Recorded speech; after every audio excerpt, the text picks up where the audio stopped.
بسم اللہ الرحمن الرحیم۔ ہزاروں خواہشیں ایسی کہ ہر خواہش پر دم نکلے، بہت نکلے میرے ارمان لیکن پھر بھی کم نکلے۔ انسان ہزاروں سال سے ان خواہشوں کے بیچ میں جیتا چلا آ رہا ہے۔ ازل سے ابد تک یہ خواہشیں انسان کا پیچھا نہیں چھوڑتی۔ خواہش ہے کیا؟ خواہش ایک محرک ہے، ایک موٹیو ہے، آگے بڑھنے کی ایک طلب۔ وسعت چاہتا ہے ہر آدمی، یہاں سے وہاں جانا چاہتا ہے۔ جہاں پہ جو شخص ہے وہاں پہ مطمئن نہیں ہے، وہ آگے بڑھنا چاہتا ہے۔ اللہ تعالیٰ کیا کہتا ہے؟ الہاکم التکاثر حتی زرتم المقابر۔ کثرت کی آرزو نے تمہیں آ لیا یہاں تک کہ تم نے جا کے قبریں دیکھی۔ کثرت کیا ہے؟ اس کثرت کو اکثر ہم سمجھنے میں ناکام ہو رہے ہیں۔ آج اگر ہم دنیا میں زیادہ تر لوگ دیکھیں، جو شخص جہاں پر ہے وہ مطمئن نہیں ہے۔ ہر آدمی آگے بڑھنا چاہتا ہے، جو جہاں پہ ہے مطمئن نہیں ہے۔ انسان کی خواہشوں کو اگر دیکھا جائے تو یہ خواہشیں کبھی بھی ختم نہیں ہوتی۔ اگر ہم اب اپنا دیکھیں تو ہم جب میٹرک میں تھے تو ہماری خواہش یہ ہوتی تھی کہ ہم کالج میں چلے جائیں۔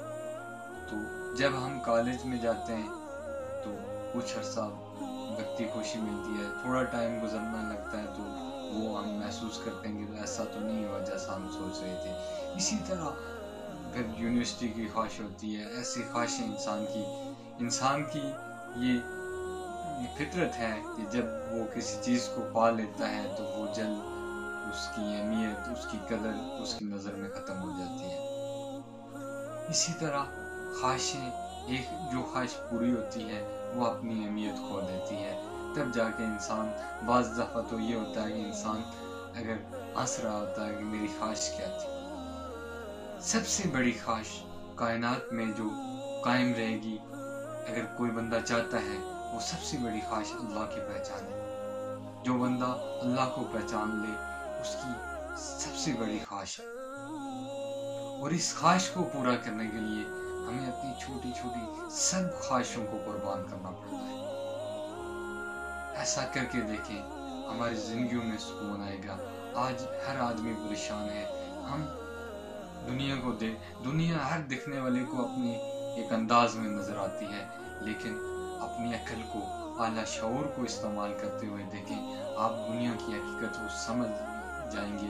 یہ دنیا میں جو فسادات برپا ہیں یہ سب ختم ہو جائیں اگر انسان اس ریالٹی کو پہچان لے، اس حقیقت کو پہچان لے۔ ایک حد تک محنت کی جائے، ضروریات پوری کی جائے، لیکن زندگی کا مقصد یہ نہیں ہے کہ بندہ اپنی خواہشوں کا غلام بن کر رہ جائے۔ ہاں، جس مقصد کے لیے بندہ پیدا کیا گیا ہے اس مقصد پہ قائم و دائم رہے، پھر ہماری کامیابی ہے۔